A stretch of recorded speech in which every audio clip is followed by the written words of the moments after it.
Шум в ушите. Как да предотвратим шума в ушите? Една от главните причини за поява на шум в ушите е загубата на слух.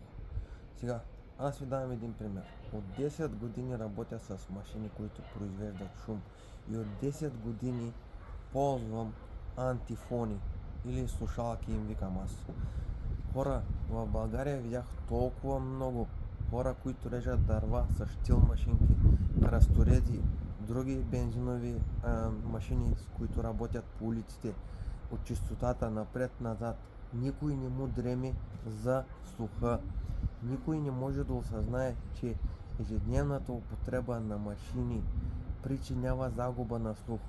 Но те не го разбират, докато не си загубят слуха. Не дейте да бъдете един от тях. Моля ви, това нещо струва 20 на евро, няма и толкова. Нищо не ви пречи. Всеки път, когато ползвате някаква машина, циркуляр било, картачка било, храсторез било, слагайте ги тези слушалки, хора. Моля ви се, предпазете се, защото това нещо, когато дойде този шум или когато си изгубите слуха, това нещо няма връщане назад. Няма как да възстановите слуховия си нерв.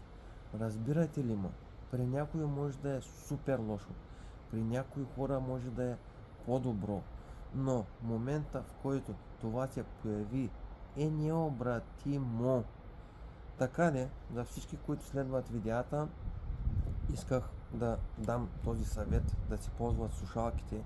Аз нищо няма да спечеля от това, но се надявам да помогна на колкото са може повече хора, защото макар и да ползвам тези слушалки, това се появи при мене, но не искам да се появява при много от вас. Моля ви, споделете това видео с дърводелци, строители, хора, които режат дърва с машинки, щилки по улиците и разни други, които работят с шумни машини.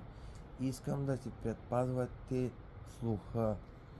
Надявам се това видео наистина да помогне на много хора и живи и здрави и до следващия път.